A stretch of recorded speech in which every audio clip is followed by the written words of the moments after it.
Henri, l'approche semble séduisante, mais est-elle crédible? Le Togo, en l'état actuel des choses, peut-il devenir officiellement le 4e membre de la Confédération de l'AES? Oui, mais c'est crédible. On oublie souvent qu'un gouvernement doit faire la volonté du peuple. Et nous avons un ministre des Affaires étrangères qui dit le Parlement est d'accord. Et il dit si vous sondez les Togolais, ils sont d'accord à 70%. Ça veut dire que les gouvernants doivent suivre la volonté du peuple. Et d'ailleurs, du point de vue géostratégique, il y a eu des attentats au Bénin. Vous vous souvenez que j'avais posé la question sur ce plateau? Les terroristes venaient d'où? Du Togo, pays voisin? Du Nigeria? Ou ils venaient du ciel pour jeter de la mer? Vous ne pouvez pas être togolais et ne pas vous poser cette question.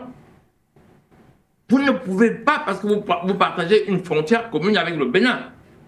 Ces terroristes vont, le jour où le Bénin veut s'en débarrasser, si c'est son souhait, ils vont essayer d'avoir des bases de repli. Vous êtes obligé d'anticiper sur la façon avec laquelle vous allez lutter contre ce terrorisme-là. Et il faut savoir que le travail que nous faisons est immense.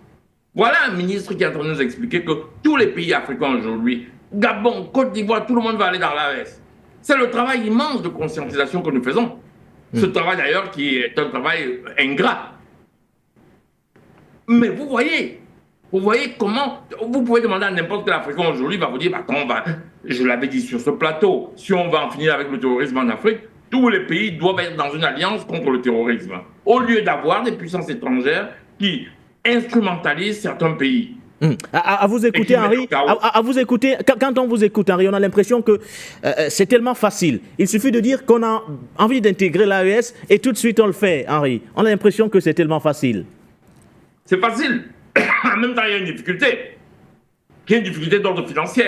Du moment où vous prenez cette décision, vous êtes en porte-à-faux avec la France. Quand vous avez tout votre argent et vos devises au Trésor français, pour rappel, qu'est-ce que ça veut dire? Ça veut dire que quand vous voulez faire un achat, le Trésor français doit donner son accord. Les gens, quand on dit aux gens francs CFA, ça veut dire quoi? Quand un pays dans la zone franc CFA, ça veut dire quel que soit ce que vous voulez acheter dans le monde entier, le Trésor français doit donner son accord parce que c'est là-bas où vous avez vos devises. Donc si vous voulez acheter n'importe où en Russie, le Trésor français doit dire « je veux ». Donc non seulement la France sait ce que vous voulez acheter, en quelle quantité, et ce que vous voulez en faire, et la France doit être d'accord.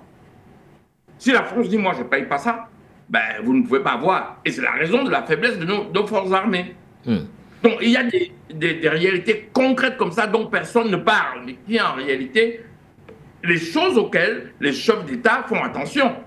Parce que si on bloque ta circulation monétaire, tu as peur qu'il y ait des émeutes dans ton pays. Donc, sur le principe, c'est facile. Et c'est d'autant plus facile maintenant que les pays de l'AES ont montré l'exemple. Donc, il faut juste qu'un pays, qui n'est pas le Nigeria, parce qu'il n'a pas sa monnaie, comme le Togo, puisse résoudre ce genre de choses. Et créer donc une alliance, un partenariat avec les pays de l'AES pour éviter le terrorisme et donc assistance mutuelle. Gros avantage, les terroristes ne viendront pas au Togo, comme s'ils essaient de replier au Togo, ils ne pourront pas replier au Togo. Gros avantage, ils ne pourront pas replier, ils ne pourront pas attaquer vers la frontière des pays de l'AES, et puis il restera le Ghana, qui a aussi ses velléités. Il n'y a aucune raison que ces pays continuent à rester dans l'AES, parce qu'aller à l'AES, ce n'est pas seulement pour des raisons de terrorisme. Derrière l'AES se cache la souveraineté des peuples.